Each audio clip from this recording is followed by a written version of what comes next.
Okay, while we get the meeting going, Friday, September 19th, 2014. Item 1 is introductions.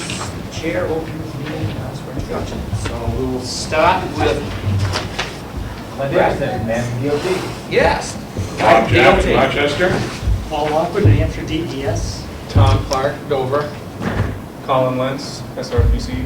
Brian Tapscott, Summersworth. Alan Gardner, Strafford Regional Planning. Bill Connor, Summersworth. Brad Nichols, Coast. Beverly Cray, UNH. At Comeau, Brookfield. And Ortman, Rochester. Victoria from New York. Cynthia Copeland, Strafford Regional. All right, thank you, guys. Let's see. Okay, under staff communications, we have Cynthia, then we have Marilyn.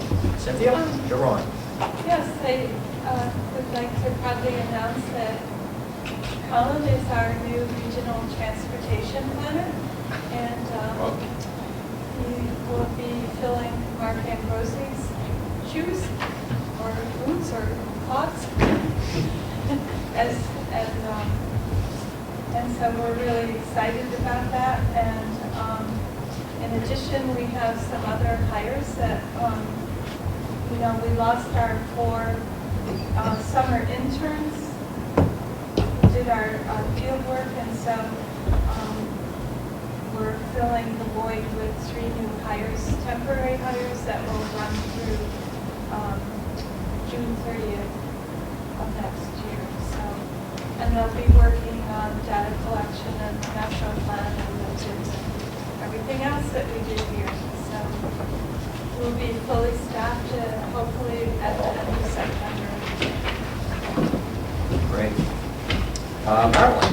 Yes, I just wanted to remind the commissioners that are here today that our next commissioners meeting is next Thursday here at the Community Center at 7 p.m. And I sent meeting packets out yesterday, so I'll be in touch next week. And that's all. Okay, excellent. Item 3, action items. The MPO minutes of June 20th, 2014. Need a motion to approve? Second? I'll make the motion. Motion by Brad, seconded by Bill. Connor? Comments, questions? All in favor say aye. Aye. Opposed? Take care of that. Confirmation of Title VI coordinator. Marilyn.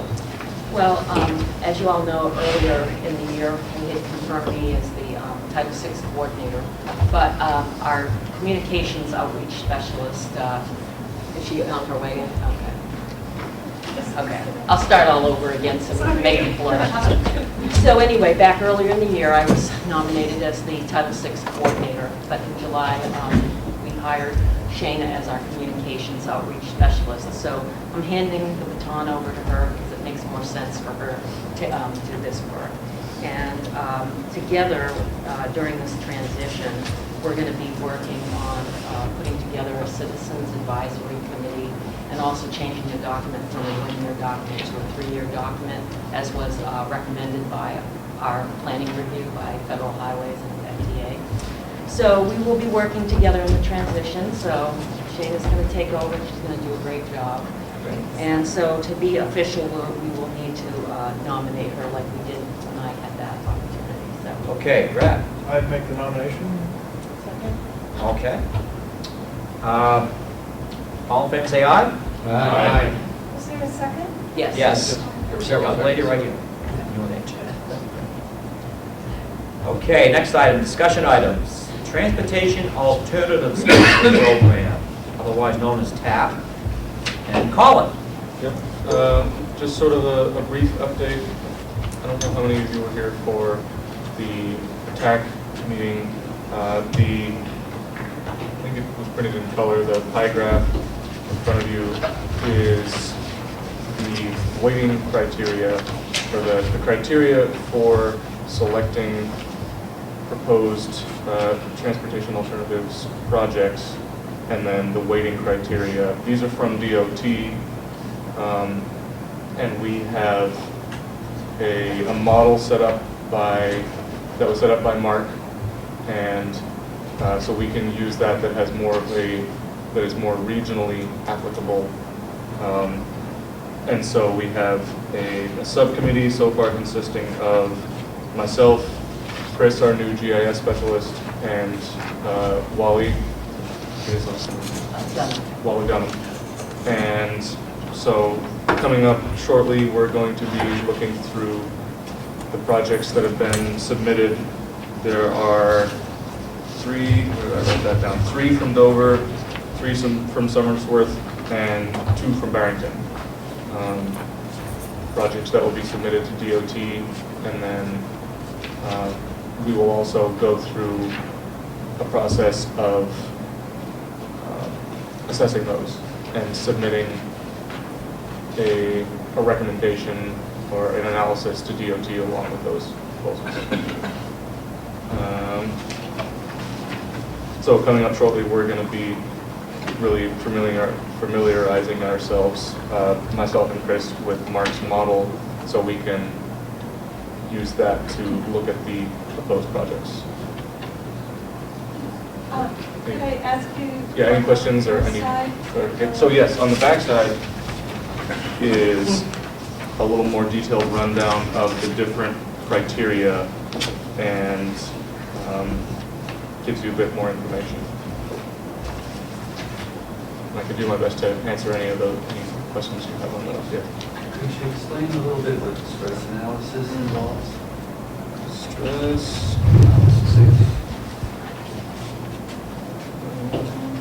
Yes, so I think, if I remember correctly, that has to do with how it will stress existing traffic patterns. How much of, I don't want to use the word inconvenience, but how much the project would impact the community during construction, I believe. So it's not necessarily stress like you would do a stress analysis on a bridge to see if it can hold weight or something. It's more subtle than that. I think you want to say something, please, Joy. Yeah, I think it's like more a user perception stress on the user of the system. Yeah, Oh, okay. actually, it actually says, yeah.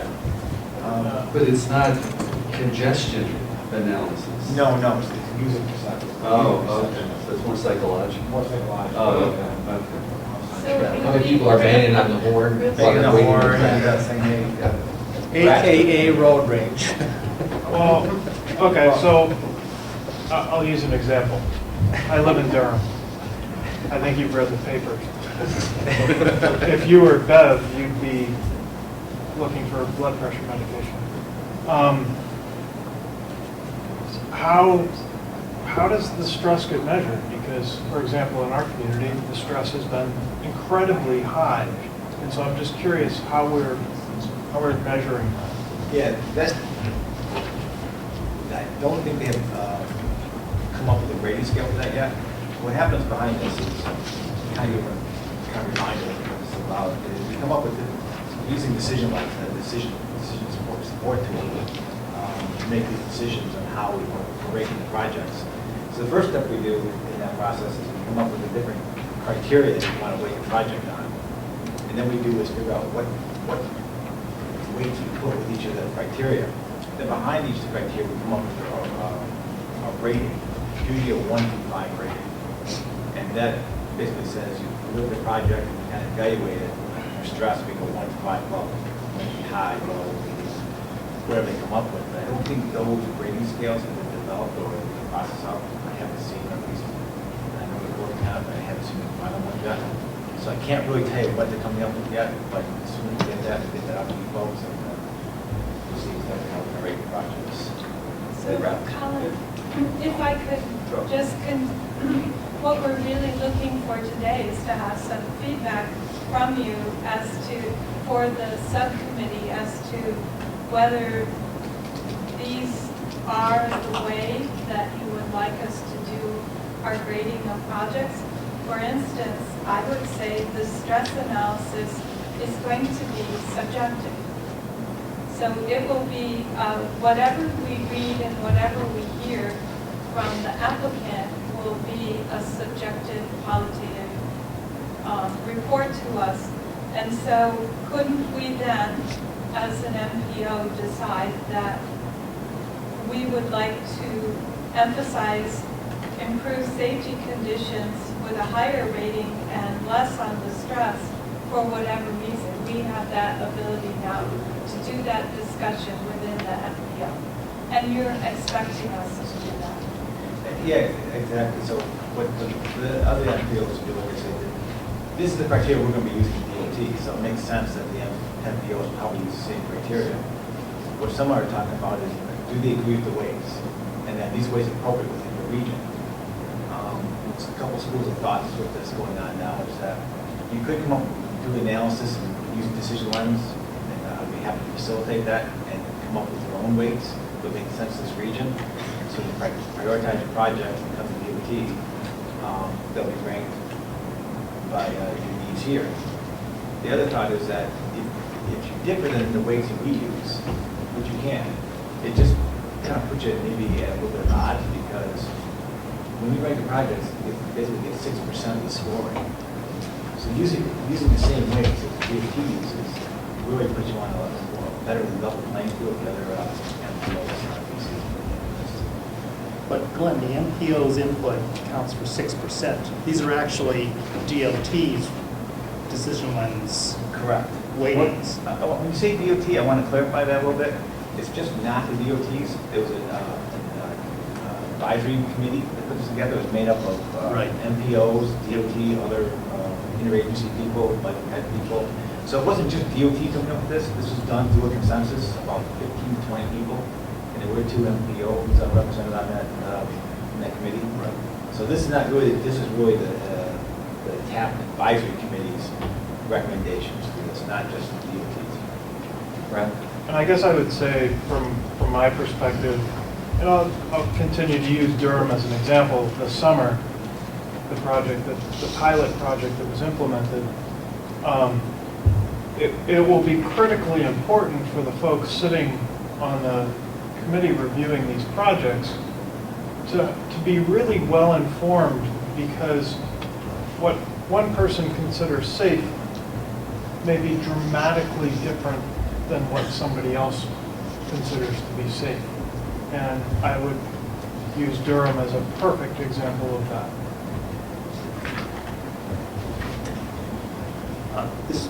For what it's worth, the other MPOs are asking the same questions about especially the stress analysis. And I know one example that was given yesterday at Southern New Hampshire's meeting was concerning roads for bikes, bike ped. Felice Janelle, who works with me, is on the bike ped. I think she had her input to this. There is a scale of a road for the stress level for a bicyclist on a particular road. And there's, the highest stress level is a road that would only be acceptable for, say, seasoned, bicyclists. The next level would be the average person who's just out pedaling, and the next line, higher or lower, I'd say, stress level would be, would this road be acceptable for children to bicycle on? So there are scales. It's not just completely arbitrary. And so to the extent we can have those tools as a committee reviewing anything, I'd say that's critical. Yeah. Anything else? So I think that's really helpful information, and so I would ask the DOT if there are the scales there, the tools out there, that they provide us with a listing of those so that we could be looking at those and finding ones that fit our situation well. Do you look at the scales or looking for the ratings that the DOTs are using?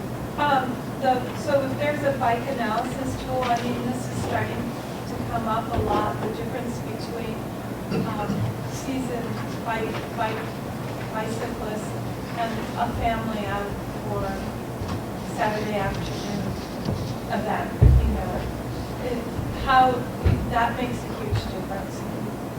And so, having those kinds of tools available for us so So, I mean, we can go out and search the internet for them, but if there's a universe that people are using within New Hampshire, and this Transportation Alternatives Advisory Committee also was using similar tools to help them formulate this, then it would be great if you shared that with us. Yeah, I'm not sure if there's actually tools like that out there. I think we're using, again, kind of using a subjective type approach where the current expectation meeting and then the rating for that. I think they're working as a group to come up with those, but I'm not aware of any tools, like lights or something else. But if there is, I'll pass that on. Okay. So, and we'll also probably contact Southern so that. Yeah, and I know Nashua also Okay. is very big on the stress scale, and that's right, that's another place I heard that example, so I'll ask that for you. Oh, thank you so Yeah. much.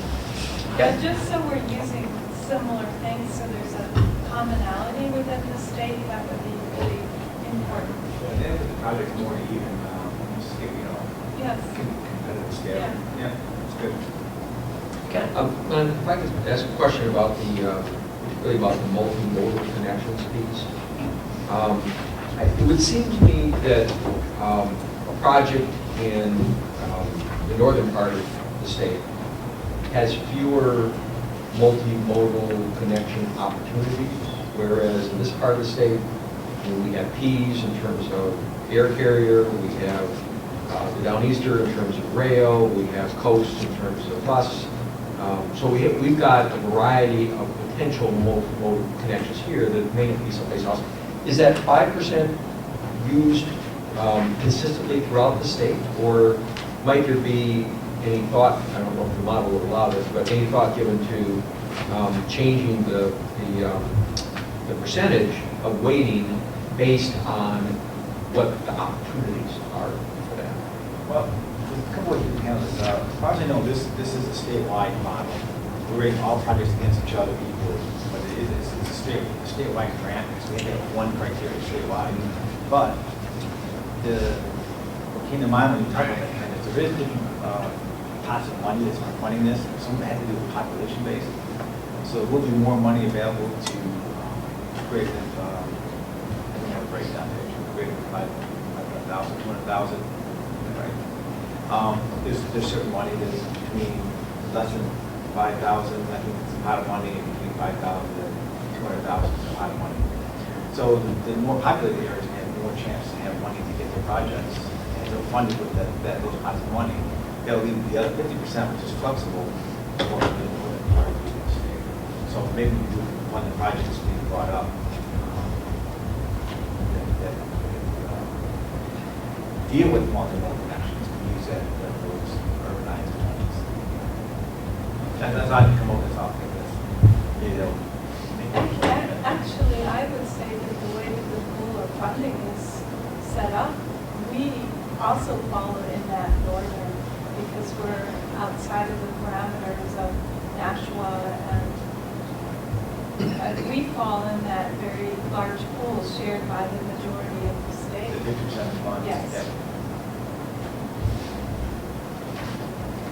Anything else?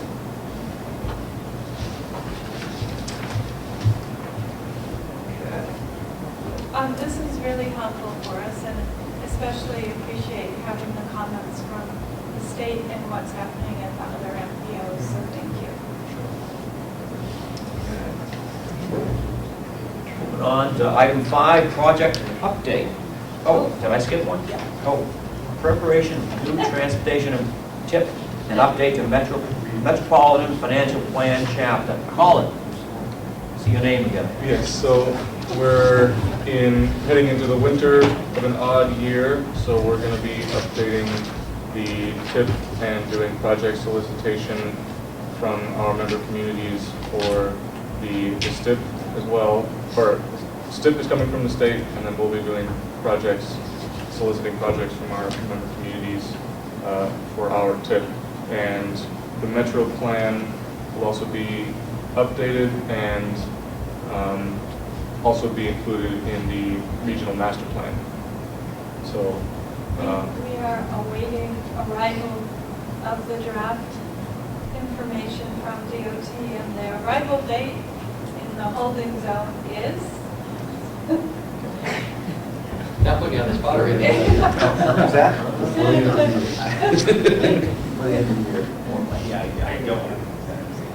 You know, all right. We can get you, we'll get you.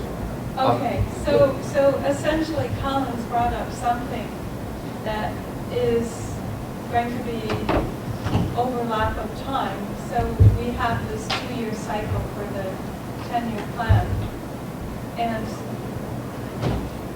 2015, odd year, January through March, we start our project solicitation and present to DOT by March, April, the completed draft TIF for our region, which is a lot of work. We also have completing the cycle for the next 4-year TIF, which we haven't received the data yet, so we're getting into crunchy time between, you know, 1 quarter to get the old one in place as the new one, and time to start on the next cycle in January. So we would appreciate. Yeah, I know they're working on this, they're working hard, I can't, but I don't know exactly. It's getting close. Okay. So what it does for us as a MPO is we may have an extremely busy agenda cycle from whenever this arrives through till March.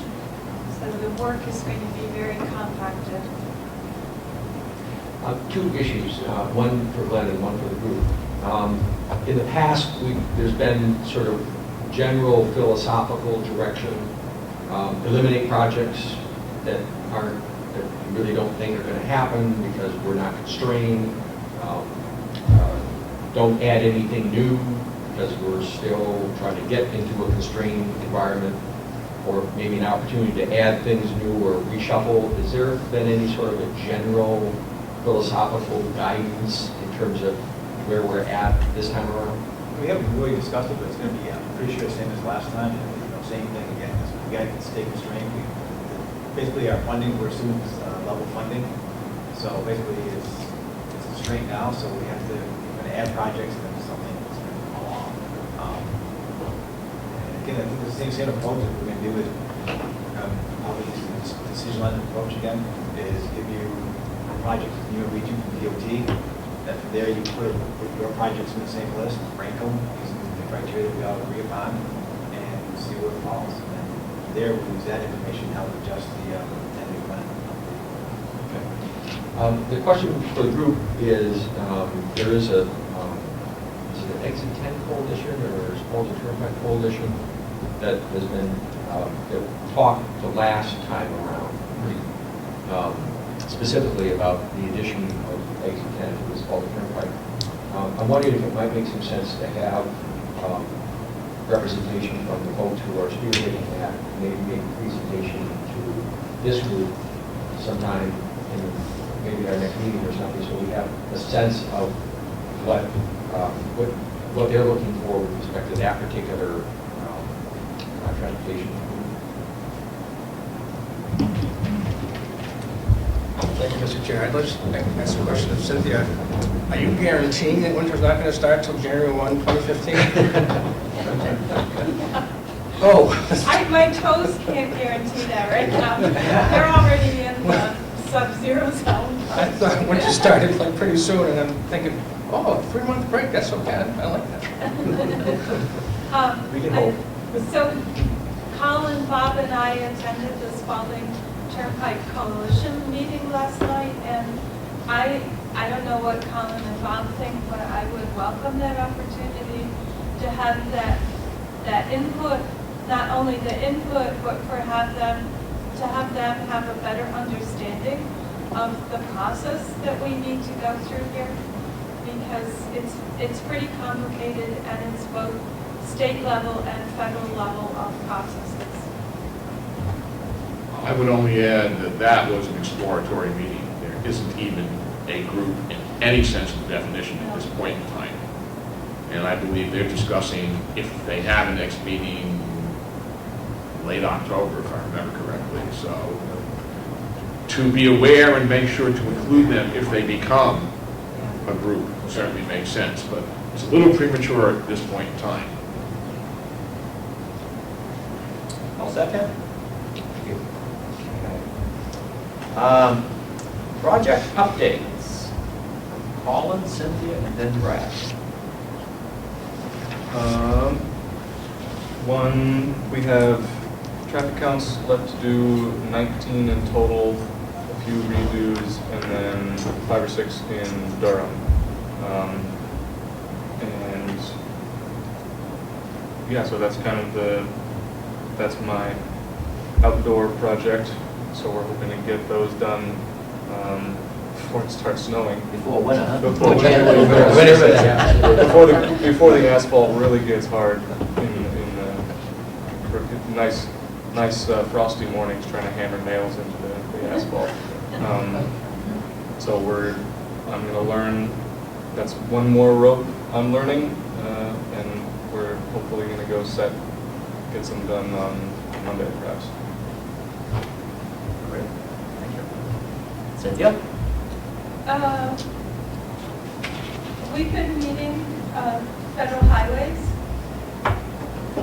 New Hampshire DOT, and the 4 MPOs as part of the NAT 21 process. The federal authorizing legislation said that we needed to develop agreement, a shared memorandum of understanding as to how we treat urbanized areas that may be overlapping or shared. And so we're in the process of doing that on a statewide level.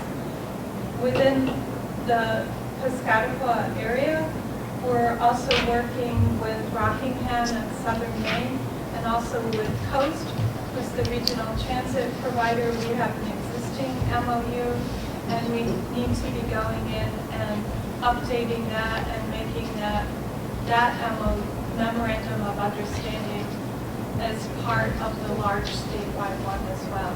And that would put us in compliance with the legislation, the federal authorizing legislation.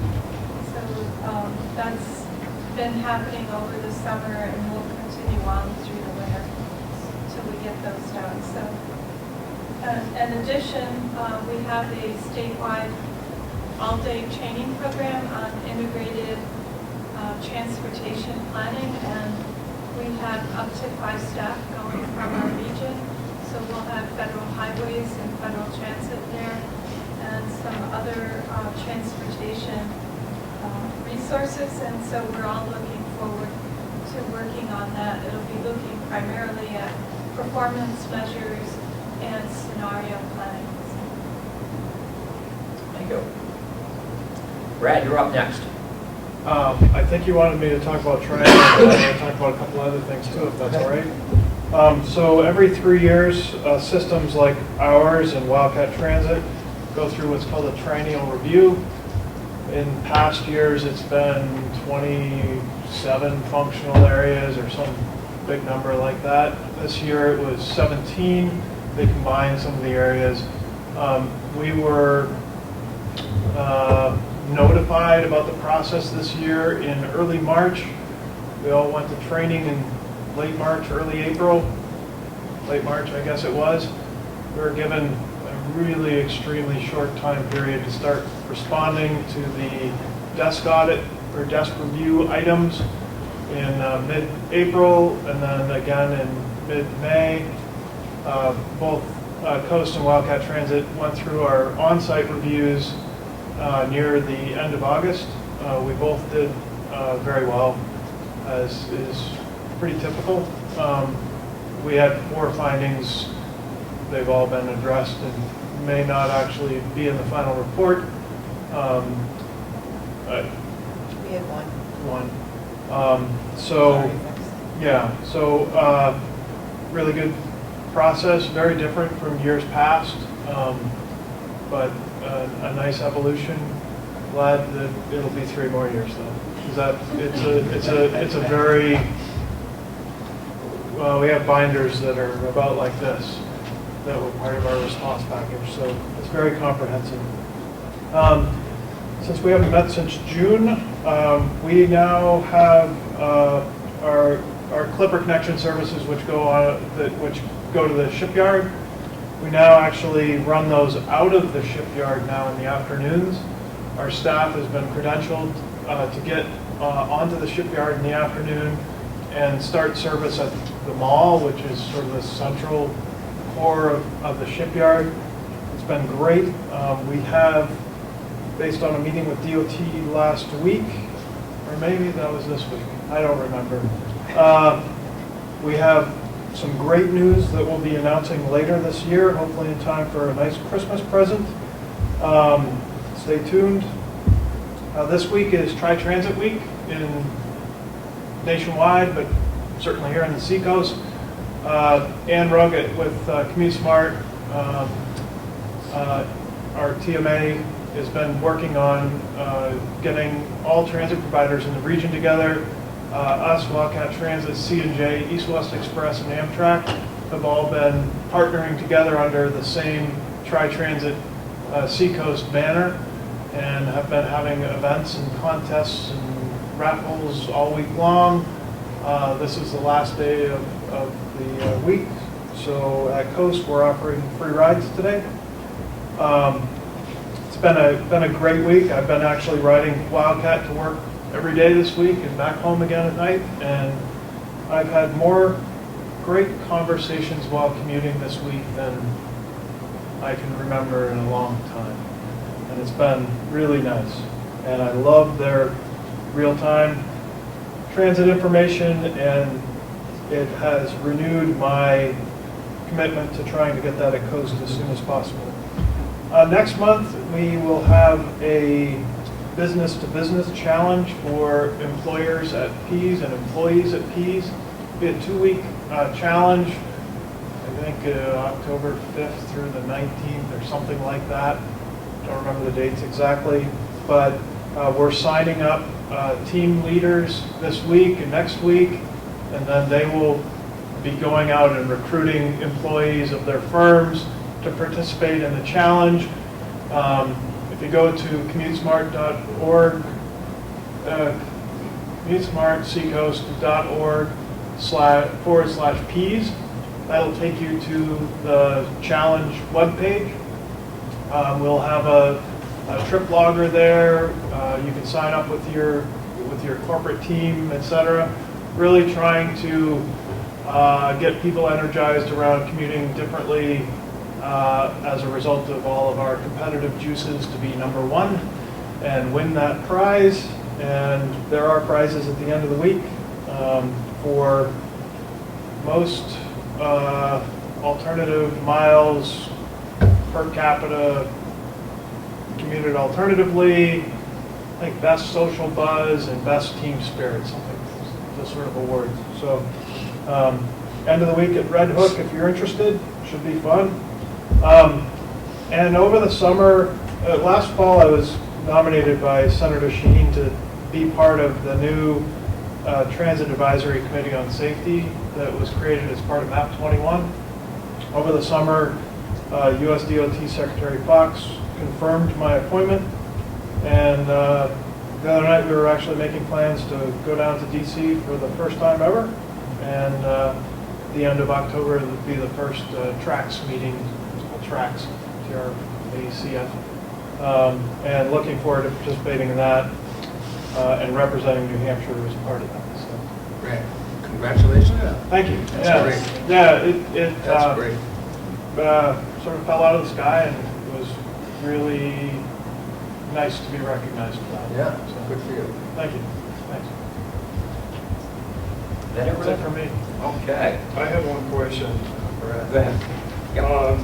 The communities that pay their annual dues to belong to your organization, say they were not to pay the full amount, say they were only paid 75%. Yep.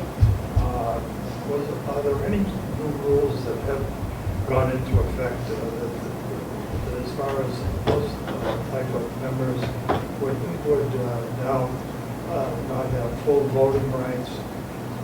And looking at some of the communities that don't pay any dues at all, for instance, south of us, that receive the full benefits of bus services as opposed to the people that are paying dues up here, 100%, not receiving the full economic benefits of using the service. Would you comment on that, please? Yeah, sure, I'd be happy to. So we do have a bylaws committee that's been meeting to look at updating our bylaws. And a concept that was discussed but ran its course and died on the vine was to consider if a community was not contributing to some undefined level, whether or not they could remain on the board as a voting member or become ex officio.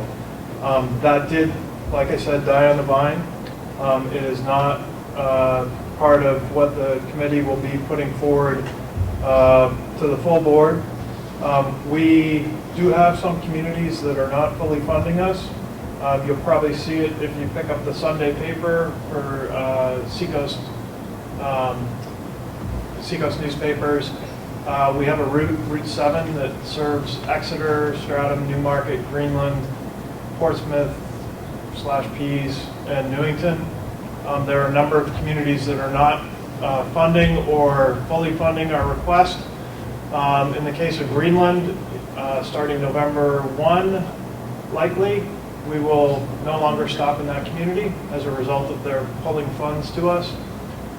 Stratham, all stops will be made on call. So anything that's off 108, for example, the plazas in Stratham, we won't go in there unless somebody needs us to go in there. Those are the two communities along the route that have failed to meet our funding request and set a pattern of that. Portsmouth is also this year backed out of their portion of funding that route.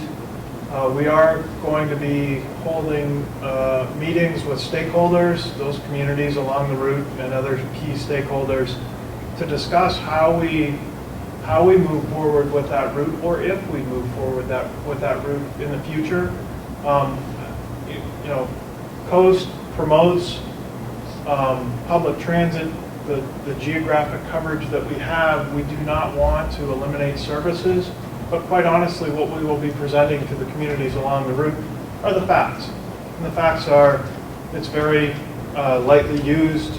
It covers a very large geographic area. We're putting the most service we can put out there on the street now, which is not much. And apparently the communities don't feel that it's worth what we're asking them to contribute. So where do we go from here? If you, as communities, do not feel that it's worth your investment, then Coast has to make decisions on whether or not we scale back the service, which likely will mean a downward spiral from communities funding it, or we eliminate the service altogether, or we come up with something totally different. And maybe we go to a more commuter-oriented service, maybe from Epping, the park and ride in Epping, to Pease, something along those lines. But we've got to find out how we would fund that on the local side. Likely, if we're doing a commuter-type service, it's not going to come from the commuter, because at that point, it's not typical that that's how that would be funded. But so hopefully that answers your question. Anything else? I just want to add to that, again, I go to the other NPO meetings and RPC meetings, and I hear the same thing. And the other thing I hear, and it's almost universal, is that with the 2010 census data in and new surveys they're doing, everything points to the fact that in the future you're going to see a trend of baby boomers giving up their vehicles and wanting transit services. We're seeing a trend of millennials who are moving back into the city that don't want car ownership, and they're going to be demanding transit ridership. So here we are at a time when we should be increasing transit availability to meet that future need, and yet, as you say, people turn around and say, or the towns turn around and say, well, we're not using it that much, we don't want to pay for this. And I think it's kind of sad that we're heading in the wrong direction as far as funding transit when we're going to need more service in the future. Just my opinion. Anyone else? A new topic under other business. And Glenn, I wanted to, you brought up earlier about the every other year transportation improvement plan process where this Regional Planning Commission, this MPO, spends a lot of time evaluating the projects that come from our communities. So there's a significant investment in trying to make sure that the projects that perk to the top are the ones that provide the most benefit for local communities. And then obviously there's a whole different review, or a whole another level of review at the state level, and then eventually goes to Government Council and to the legislature. And then we get into that 2-year process of working through the projects that have been funded and whatnot. During that 2-year process, after we've gone through this sort of perking up from the bottom up, there are always going to be changes. And that's certainly something to be expected. There are things that are unforeseen. There are reasons why focus on one project needs to be delayed or changed or something of that sort. And so the mechanism that's been established are called administrative modifications. And so as a regional planning commission, we get requests almost on a monthly basis for administrative modifications. And those modifications sometimes change funding, sometimes change years when things are happening, all of that kind of stuff. And the process is referred to as a minor revisions, but some of those numbers get pretty big. So some that we dealt with just prior to this meeting, for example, today, we're in the $2.5 to $3 million level. Now again, when we talk about the whole budget for the whole state, pretty small, but still, those are big numbers. One of the things that has been frustrating to us is not knowing as much about these revisions as we would like. And so my question to you is, in an effort to have us more intelligently respond to the requests for these revisions, to whom should we be talking to try and get better information, more transparent information, so that when we as an executive committee vote to endorse the changes, that we're doing it from a more knowledge-based perspective rather than just another one of those little $2 million here, $3 million there.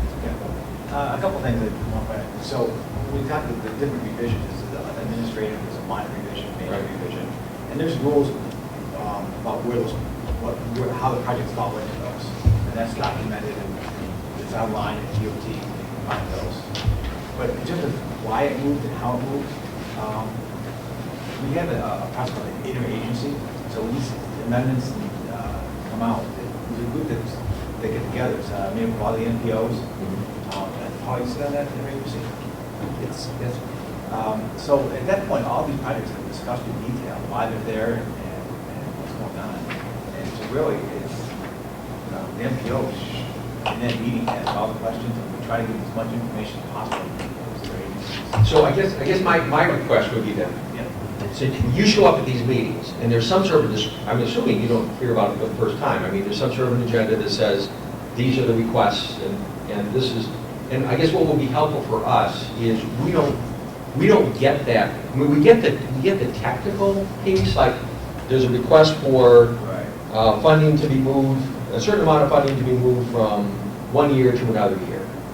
And to say we're moving funding from 1 year to another year answers one question, money's being moved, but it doesn't say why. And I'm not looking for a page-long thing. I'm looking for a sentence that says, due to delays in property acquisition, funds are being shifted down a year. Do you get that kind of information? This is exactly what we discuss, why these things are changed. A lot of times it's simply that money allocated for 1 year has to be spread out over 2 years, a lot of that kind of stuff. We do talk about whether a project has an environmental effect. That's why I'm on the consultation column. You're on the, there's a representative from each MPO, at least one representative.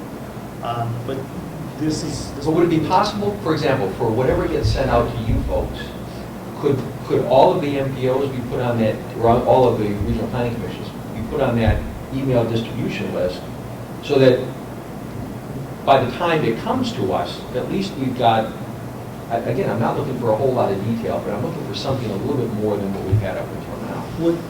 Glenn, would the STIP RIMS database have that kind of information, or is that? Yeah, it's, I guess it's kind of company. My past position, I've always spearheaded the GIS section, DOT, and I've always supported on the groups. Recently, now I basically had the planning section go to GIS, some of our asset management. So the group you're talking about now fall under DOT. So I had to get the speed on this, but I know what you're saying. My understanding today is that we have a disaster project comes in, and we have to shift funds around, or the project overrun somewhere, and we have to basically put that project back in constraint. Right. It's a ripple effect. Right. We do small shifts here, there, and a lot of times it's one, it's like a pebble in a pond, you see it ripple out. Exactly. And frankly, I don't want to get involved in that discussion because I don't know enough about all those bits and pieces. But when your group comes to a conclusion, we would like to increase, we would like to move the money from here to here.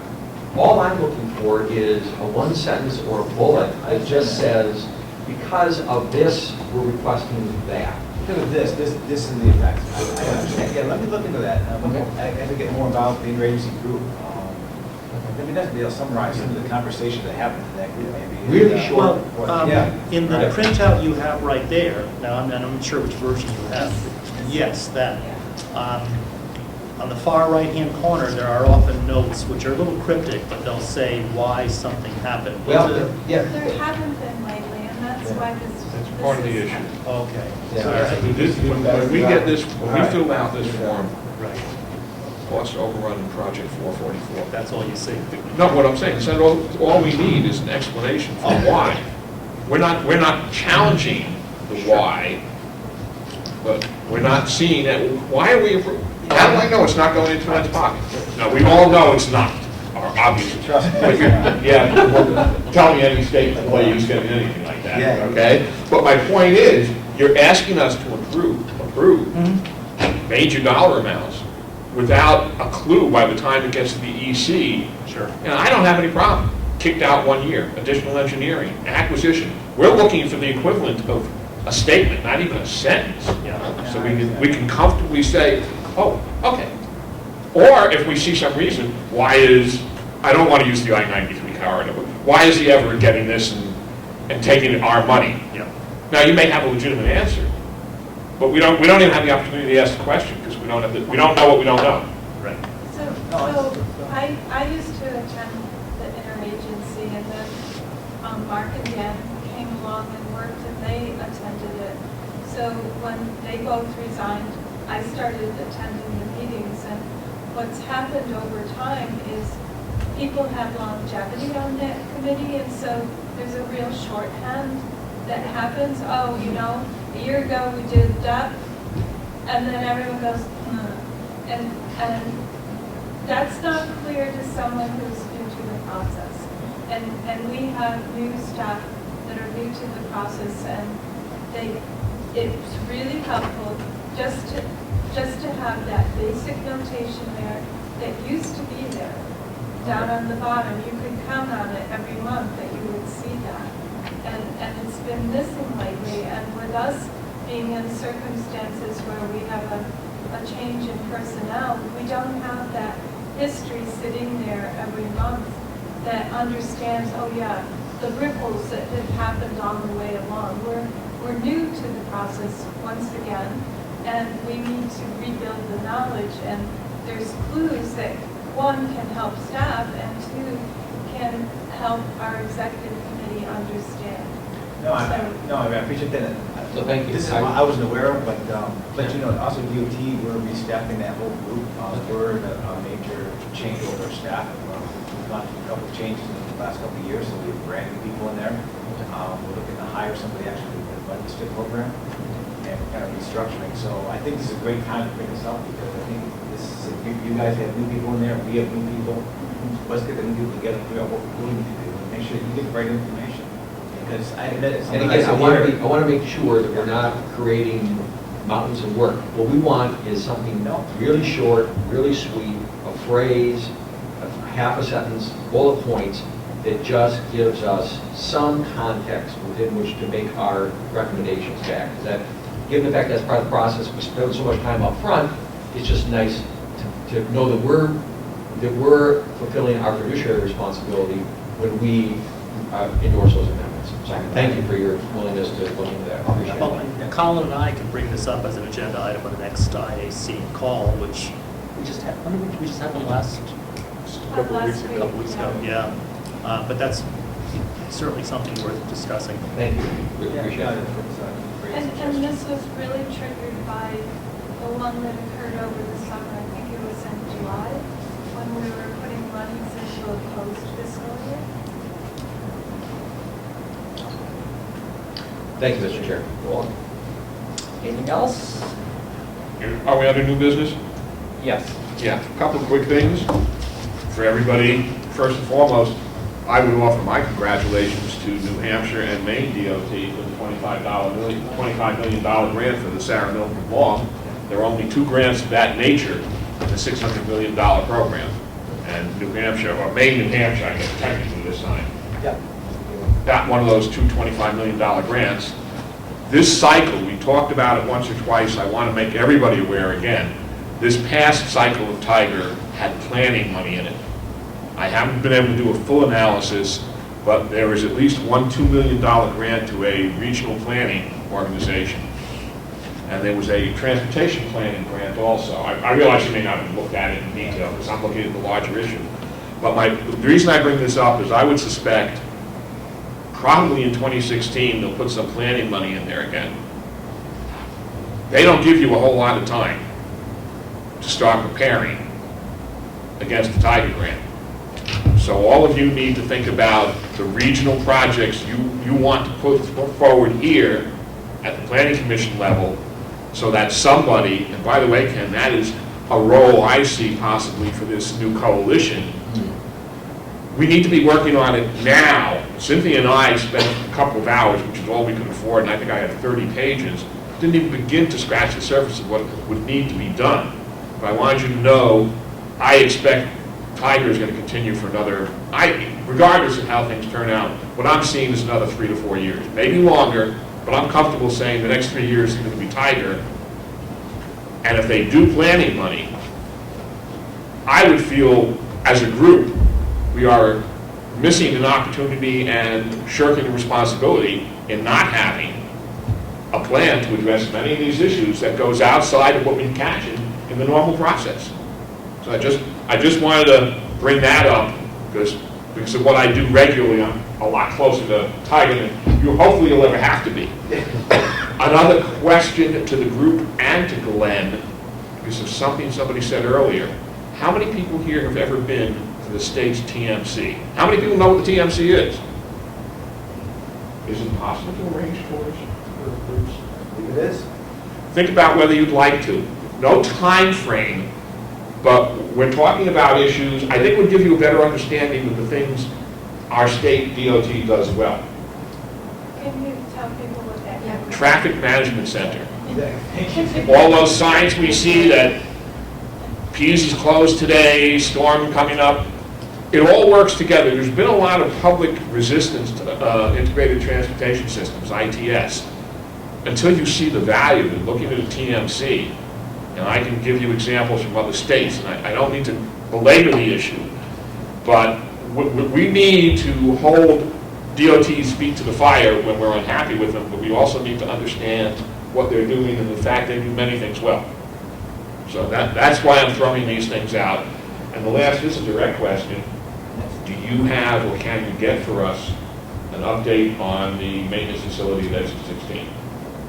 I was under the impression originally that that was supposed to be operational for this winter, and the reason I bring that up is because they were supposed to have a brine facility, and they were supposed to be making brine available to other all municipalities who wanted to take advantage of it. So there's a lot there. It's a little outside of what we've been covering up to now, but I wanted to get them all out there on the table today.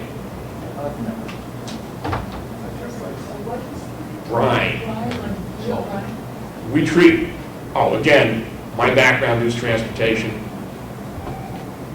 I did not learn until this past year, as a matter of fact, shortly before we heard about the maintenance facility.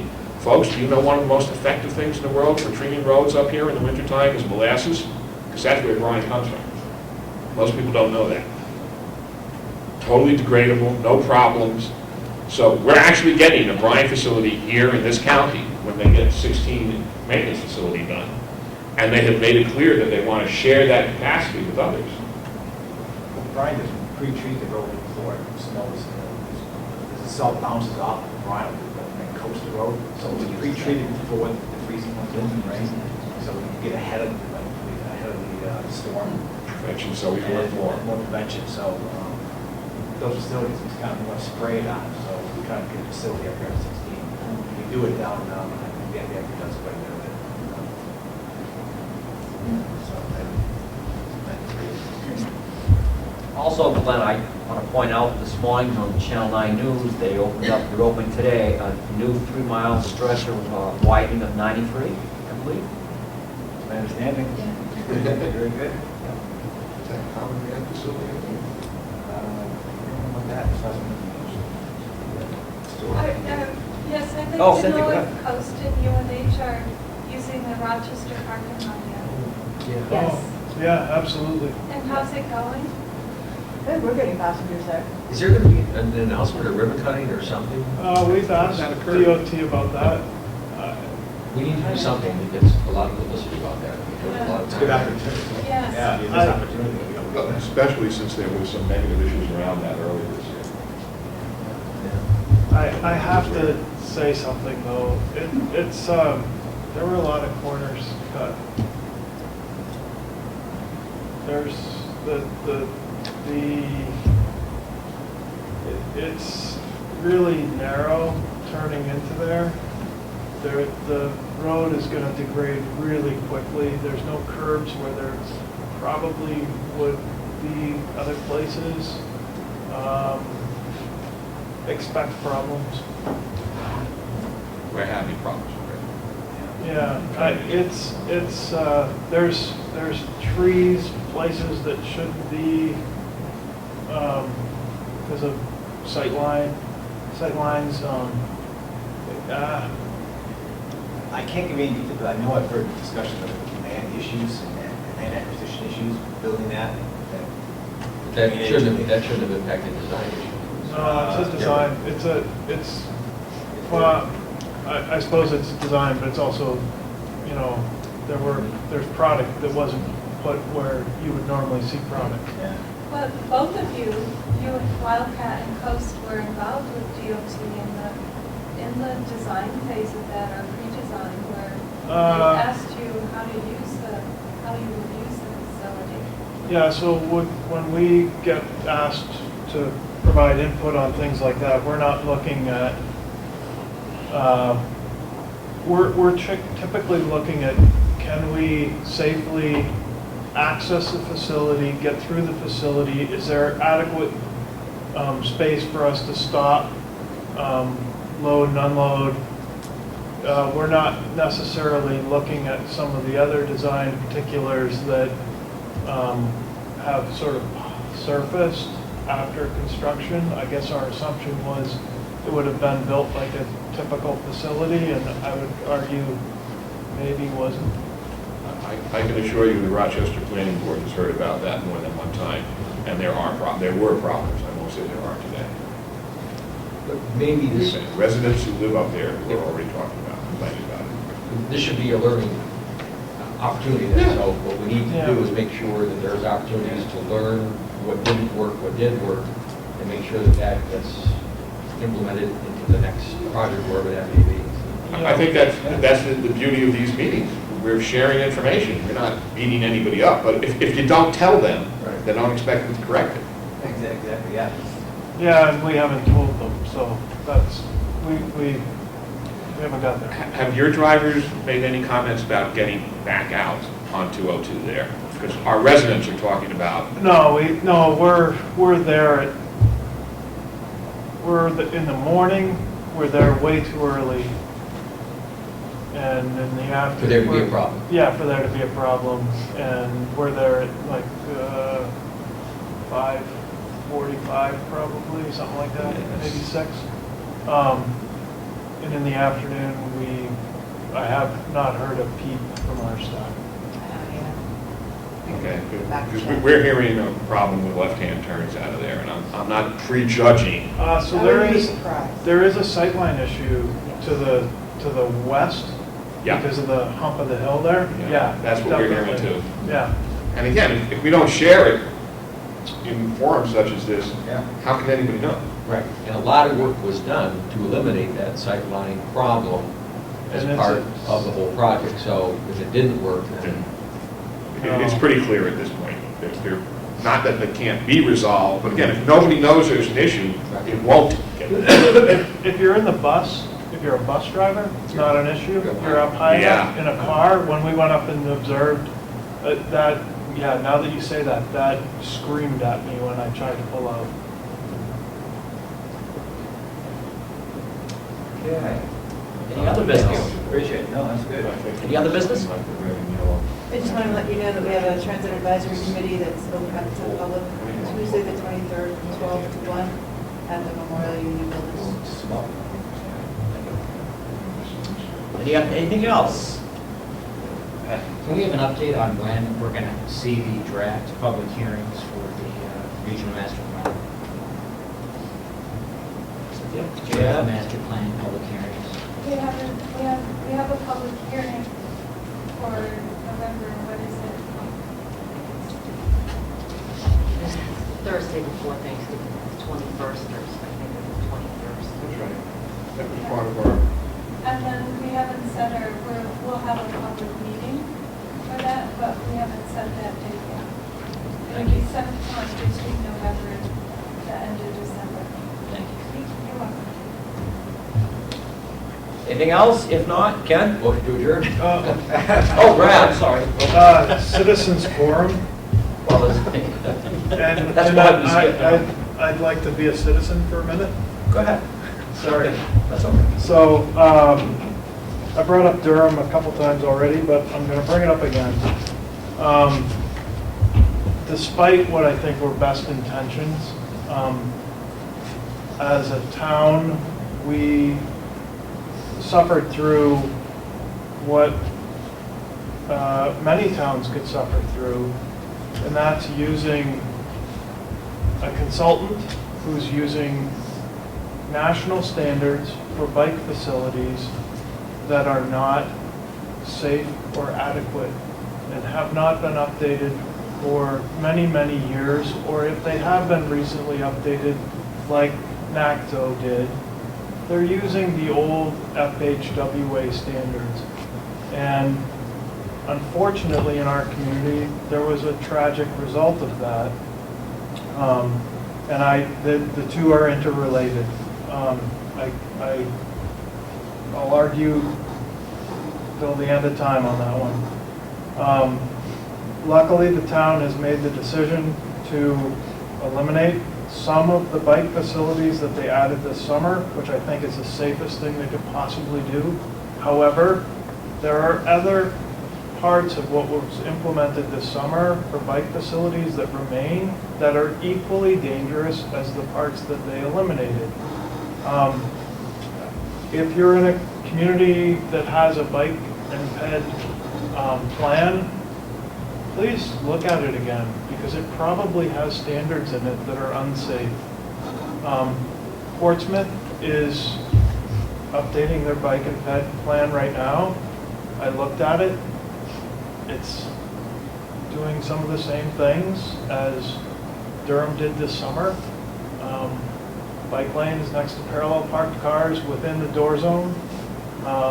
There are ways to do that are really innovative and good, that are out there. When they implemented the pilot project this summer, I spent about 30 minutes on Google, and it's unbelievable what I found in that time frame that talk about how poor the standards are that FHWA has, that AASHTO has, that NACTO has. for bike facilities. So I think we all try to keep safety paramount at all points in time, but relying on consultants and national standards sometimes requires you to also say, does this pass the sniff test?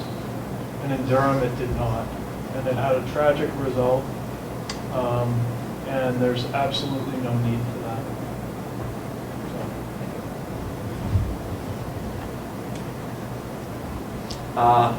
My motion's still out there. Ken made a motion to adjourn, seconded by Bob, you said? All in favor, say aye. Aye. Opposed?